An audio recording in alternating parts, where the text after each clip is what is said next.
The camera opens on a quiet July morning, sunlight pouring over Capitol Hill. The sound is distant birdsong. Then, silence. A tweet flashes on screen. Wow, who would have thought that electing a rapist would have complicated the release of the Epstein files? AOC, July 11th, 2025. The screen lingers. The air feels like it's been punched. Inside a modest office at the Rayburn House office building, Reparent Alexandria Ocasio-Cortez sits silently. Her hands are folded. She's not fiery in this moment. She's tired, determined, but tired. "I knew the moment I hit send," she whispers to her aide. "They were going to come for me, but I wasn't going to stay silent." Across town at the White House, a sharply dressed communications director slams a manila folder on the briefing room table. "This is Trump derangement syndrome in its final rotting stage," she tells reporters. "A sad, miserable blockhead seeking attention with defamation." The room falls quiet. But behind the statements, behind the tweets, behind the anger, is a question too many are afraid to ask. What really happened with the Epstein files? And why are the loudest voices asking the hardest questions being silenced? Again? The screen goes black. Then, a creaking wooden door opens. Inside the Roosevelt Room, President Donald J. Trump sits at the head of a polished table, surrounded by cabinet members. The mood is unusually hushed. An aide leans over and whispers. Trump's eyebrows twitch. He turns slowly toward the press pool. "You all saw what she said," he begins. "You don't call the President of the United States a rapist over lies. That's defamation, that's disgusting." But his tone is calm, not angry, just cold. Across the table, a cabinet secretary shifts uncomfortably. "Sir, the DOJ already released the Epstein memo," she says. "They said there's no client list, no foul play." Trump leans back, and yet they still push this garbage. Outside the room, aides are already scrambling. Press statements are drafted. Phone lines burn red. MAGA surrogates like Laura Loomer and Ansenin. Mike Leeward are tweeting in real time. "Defamation, sue her. This is slander. Where's the accountability?" But none of them address the detail AOC pointed to. Not one mentions the Wired report, the one suggesting possible tampering with surveillance footage from Epstein's cell the night he died. A dim prison hallway, flickering security lights. The grainy timestamp reads, August 10th, 2019, 01:38 a.m. But the screen is black. In a Wired investigation quietly released just days before AOC's post, tech analysts and legal observers raised a chilling concern. Key surveillance footage from Jeffrey Epstein's cell had been erased, lost, or was never recorded properly. The DOJ claimed it was a technical error, but the timeline didn't add up, not to everyone. When AOC read the report, she didn't just see malfunction. She saw patterns. She saw the same kind of closed doors, hushed voices, and missing receipts that had plagued high-profile abuse cases for decades. And yes, she thought of Jean Carroll, the woman who had accused Trump of rape, who had won a civil judgment against him for sexual abuse and defamation. "I didn't say anything that isn't already in court records," AOC later told a reporter. If speaking the truth upsets people, maybe they need to ask why that truth was buried in the first place. But outside her office, anger was boiling. Conservative figures demanded apologies. Others hinted at lawsuits. Yet one thing was clear. She had touched a wire. No one wanted exposed. The screen shows a courtroom, echoing footsteps, a judge's gavel. A narrator speaks softly over the image. What makes something defamation, and what makes it truth? At Georgetown Law. Professor Emily Carson, a First Amendment scholar, sits behind her desk, flipping through court documents. The headline of one file reads, Eugene Carroll v. Donald J. Trump, Judgment Entered. This is the legal tightrope AOC is walking, she explains to the camera. She didn't invent the word rapist. A federal jury found Trump liable for sexual abuse. She pauses, then adds, but calling someone a rapist, even based on that civil finding, can still raise legal flags. Especially, Carson notes, when that person is a former president with unlimited legal firepower. AOC's defenders say she referenced a public court record. MAGA voices insist it's slander, intentional reputational harm, and political theater. Outside the legal offices, everyday Americans are trying to understand the storm. On a Brooklyn sidewalk, a retired teacher says, if a jury found him liable, why can't she say it? But in Birmingham, a Trump supporter offers another view. Even if she believes it, there's a way to talk about things. That tweet crossed it. No shouting, no name-calling, just people struggling with the weight of truth and what it costs to speak it. The camera pans across a MAGA rally in Tulsa. Flags wave, supporters chant. But something feels different. In the crowd, a young woman named Katie wears a red hat. She's been to 5 rallies before. I support Trump, she says confidently. But I also believe survivors. When asked about AOC's tweet, she pauses, looks down. I don't like her, but she didn't lie. It's a quiet fracture, barely audible, but it's spreading. Conservative columnists begin warning of optics risks. Strategists whisper about suburban women and at independent moms. Because if the issue isn't just Epstein, but accountability, then the people paying attention aren't only Democrats. Inside a Fox News studio, one commentator nervously acknowledges the tension. This isn't about the files anymore. It's about Trump's history and how much Americans are willing to ignore it. But in private rooms, GOP insiders fear what's coming next, because AOC didn't make a random accusation. She connected dots. So she forced a new conversation, and she did it in a single sentence. Back inside the Capitol, the Democratic caucus meets behind closed doors. Phones are off. The room is warm with tension. Majority Leader Hakeem Jeffries stands at the front reading from a folder. No one speaks. Finally, someone whispers, Are we supporting her or distancing? It's not an easy answer. Not everyone agrees with how AOC said it. Some are afraid, others feel liberated. A Midwestern congresswoman, who has rarely spoken in past meetings, raises her hand. I've worked with survivors, and I've been silent. But AOC said what I couldn't. A few nod. Others look away. Outside that room, the press is circling like sharks. Headlines are exploding. Cable news panels are on fire. But inside, something quieter is happening. A reckoning. Not just about Trump, not just about Epstein, but about what it costs to say the truth out loud. Especially when the truth is ugly. Especially when it's about someone who once held the nuclear codes. The screen fades in on Mar-a-Lago, bathed in golden sunset light. Inside, Donald Trump is seated in a private meeting with his legal advisors. No cameras, no crowd, just strategy. His voice is calm, but the tone is surgical. We're not letting this stand, he says, pointing to a printout of AOC's tweet. She's not going to smear me like that and get away with it. An attorney speaks up. Mr. President, it's complicated. The Carroll case established a civil liability, not a criminal conviction. Trump narrows his eyes. Then we make it simple for the public. Sue her, or make them believe we can. Behind the scenes, his political machine begins working.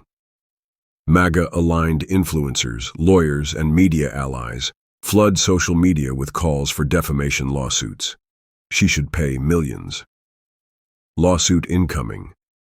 This is worse than ABC's $15 million settlement. But in public, Trump keeps it polished. At a televised roundtable the next day, he calmly tells reporters, "I don't talk about mentally unstable people, but she's going to learn a lesson about consequences." He smiles. His base cheers.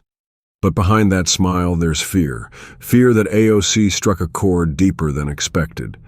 In a dimly lit hallway outside the House chamber, Rep. Cori Bush stands beside Ayanna Pressley and Ilhan Omar. They're watching a clip of AOC's interview where she says, "If I'm sued for standing with survivors, then let's make that courtroom the most watched trial in American history." Bush's eyes well up. Pressley whispers, "She's not backing down." They walk to the podium. Reporters rush in. And for the first time in months, the Biden progressive women of Congress speak in one voice. "We will not let this moment pass," Omar declares. AOC said what too many women in power have been trained to bury. Dozens of women from the Democratic caucus begin sharing their own statements. Some bring up survivors they've supported. Some open up about their own stories. Most never mention Trump by name. But the message is clear. This isn't about politics. This is about dignity. In kitchens and living rooms across the country, mothers, daughters, and survivors watch in silence. Some cry. Some finally speak. AOC's post had been the match. But this is becoming the fire. A Fox affiliate cuts to a segment on AOC's controversial tweet. The anchor's tone is skeptical. But in a small town in Ohio, retired Marine and lifelong Republican Jack Reynolds sits watching. His granddaughter is on his lap. When asked by a local reporter about AOC's statement, Jack surprises them. "I didn't vote for her, probably never will. But I've got eyes, I've got ears, and I've got a daughter." He leans forward. If someone finds the courage to say something ugly, maybe it's because we've all stayed quiet too long. This moment goes viral. The clip is shared millions of times. Republican women's groups begin quietly circulating documents about sexual abuse awareness. Independent voters start resharing the Wired report, and even a few conservative columnists begin writing op-eds about the danger of blind loyalty. AOC hasn't tweeted in days, but she doesn't have to. Her words are now everywhere, and across the country, people are no longer arguing over whether she should have said it. They're asking something bigger. Why hasn't anyone else? The Department of Justice building stands tall under gray skies. Inside, Attorney General Merrick Garland sits in front of a camera crew, facing growing demands for clarity. "The department has already stated," he says firmly, "that the Epstein investigation was thorough and no criminal activity has been found involving prominent individuals." But the words feel too clean, too careful, because reporters won't stop asking, was surveillance footage tampered with? Were officials told to stand down? Why did it take years for this memo to surface? AOC's tweet didn't just accuse Trump, it forced a conversation the DOJ wasn't ready for. That afternoon, Wired releases a follow-up. Federal sources admit surveillance errors in Epstein jail footage were unacceptable. Internal review quietly ongoing. AOC retweets it. Just a screenshot, no caption, but it sends a message louder than words. "You called me a liar, so now what?" Outside the DOJ, protesters gather. Not wild crowds, just a few dozen, mostly women, some silent, some holding signs that read, "We deserve the truth." The DOJ tried to move on, but now, the country won't let them. Inside a polished Manhattan law office, Trump's attorneys are at war with each other. Some want to move fast, file a defamation suit and make an example of her. Others urge caution. What if discovery goes public? What if the Carroll case resurfaces during depositions? What if we lose? Because suing AOC could mean opening everything. Old case files, sealed testimonies, sworn affidavits. And while Trump's legal team wants to silence her, they fear the due risk of exposure. Even more. On air, MAGA media still demands action, but behind closed doors. Trump hesitates. Meanwhile, something unexpected happens. Liz Cheney, former GOP congresswoman and staunch Trump critic, goes on national TV and says, "You don't have to like AOC to know she's telling a painful truth. What she said is legally protected and morally grounded in a court case Trump already lost." The clip goes viral, not because Democrats agree, but because a Republican just broke ranks. Not for politics, but for principle. For AOC, it's not a win. Not yet. But it's the first time someone from the other side didn't attack her. And that means something. The House floor is packed.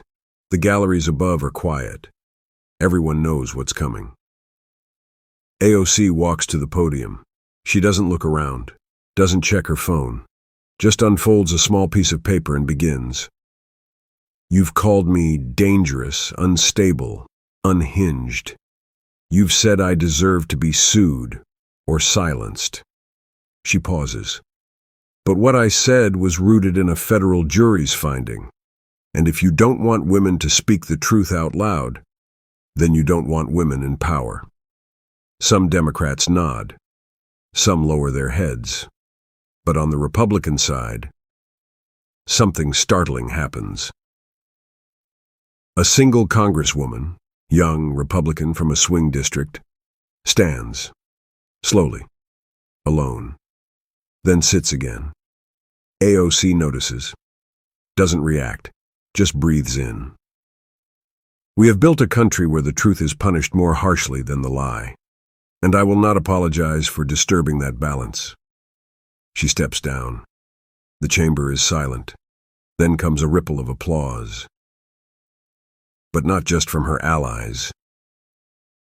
Something is cracking, not unity, not partisanship, but silence.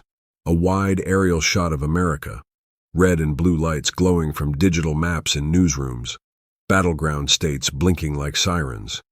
Pollsters begin reporting something strange. There's a movement, not a wave, just a quiet shift. In Arizona, a mother of 3 tells a local journalist, "I don't trust AOC, but I trust what I saw in court. I raised my daughter to tell the truth. Why punish someone else's?" In Georgia, a conservative business owner admits, "We told women to come forward. We didn't mean only when it was convenient." The divide isn't about policy anymore, it's about belief. Do you believe AOC was reckless or brave? Do you believe Trump deserves to be protected or held to the same standard as everyone else? News anchors show split-screen debates every night. Former prosecutors versus political pundits, feminists versus libertarians, silence versus speech. And quietly, the electorate begins to harden. Not around parties, around values. Back in Washington, AOC returns to her office after back-to-back hearings. She looks exhausted, drained, but still standing. On her desk sits a plain white envelope, no return address. She opens it. The letter is handwritten. The ink is shaky. It reads, "Dear Congresswoman, I'm 74. I've never written to a politician. I never even voted for your party. But when I saw your post, I was angry. And then I realized I wasn't angry at you. I was angry because I remembered what happened to my sister in 1962. No one believed her. She died believing it was her fault. Thank you for speaking like she never could. I'm not sure I agree with how you said it, but I agree you had to." AOC sits back. Her eyes close. Her hand covers her mouth. The letter doesn't say much, but it says everything. In that moment, the noise fades, and the cost of truth feels real and worth it. A podium, the American flag, reporters packed shoulder to shoulder. Donald Trump steps out, cameras flash. It's his first unscripted press conference in weeks. He talks about inflation, the border, the election. Then a reporter asks, "Mr. President, what do you say to Americans who do believe AOC?" The room falls quiet. Everyone waits. Trump adjusts the mic, looks directly into the camera. "I say they're fools." He holds the gaze a moment too long. "I was never convicted of anything. I won that case in the real court, the public's court, and that's what matters." But something in his eyes flickers. The old bravado is there, but it feels practiced, rehearsed, almost brittle. And when he steps down, the buzz doesn't come. No cheers, no electric reaction, just the sound of journalists typing. Furiously. Because in that moment something shifted. Not in the courts, but in the conscience of a country. The calendar reads, August 12th. Across the country, women are gathering, not to march, not to shout, but to remain silent. Churches, classrooms, courtrooms, libraries, college campuses, even suburban parking lots. Women in black, heads bowed, duct tape over their mouths. Signs read, "She said it, we live it." One tweet, "Our truth." The organizers call it a day of national silence. A moment to honor survivors who never got to speak. A quiet echo of the courtroom testimony, the buried stories, the broken systems. But one woman refuses to stay silent. AOC is invited. She's honored, but she declines. Instead, she walks alone to the steps of the Capitol. A single microphone in front of her. The cameras are rolling. She begins. "I know silence is sacred, but so is refusing to be erased." A long pause. "I will not silence myself to make powerful men comfortable. I will not be polite about abuse. I will not wrap trauma in ribbon just to keep my seat in Congress." Behind her, a small crowd gathers. Some are weeping. Others are just watching. And for one moment, the Capitol isn't just a symbol of government. It's a witness to grief, courage, defiance. It's late. The halls of Congress are mostly empty. AOC is packing papers. The lights are dim. There's a knock. Her aide opens the door and freezes. E. Jean Carroll stands in the doorway. Elegant, quiet, older than when America first saw her, but stronger. AOC rises to her feet, stunned. They don't hug. They just look at each other. Like survivors do, no words, just recognition. Carroll finally speaks. "I wanted to say thank you." AOC swallows hard. "I'm sorry they put you through all that." Carroll smiles gently. "I survived it, and so will you." They sit, no press, no microphones, just two women who dared to name the unnameable, a generation apart, but fighting the calm, same silence. Outside, the Capitol dome glows softly under the night sky. Inside, something is being passed, not a title, not a speech, a torch. A week later, AOC returns to X. No sarcasm, no rage, no echo of the tweet that started it all. Just this. "To every person who said I should be sued, destroyed, or silenced, I forgive you. Because what I said was not about you, it was about all of us. And what kind of world we want to leave behind for the little girls watching." The post doesn't go viral instantly, but slowly, quietly, people begin to reply. "I didn't agree with how you said it, but I finally understand why you had to. This changed something in me. Thank you." On the news, the noise is already shifting to the next political scandal. But in living rooms, classrooms, and offices, this story lingers. Because it wasn't just about AOC. It was about the cost of truth. the weight of silence, and the women who carry both. If this story moved you, if it made you feel something real in your heart, tell us in the comments, have you ever felt silenced or watched someone be punished for telling the truth? This isn't just a story about politics.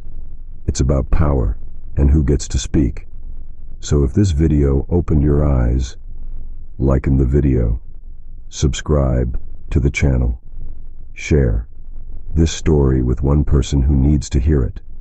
Let's turn silence into strength. Thank you for watching.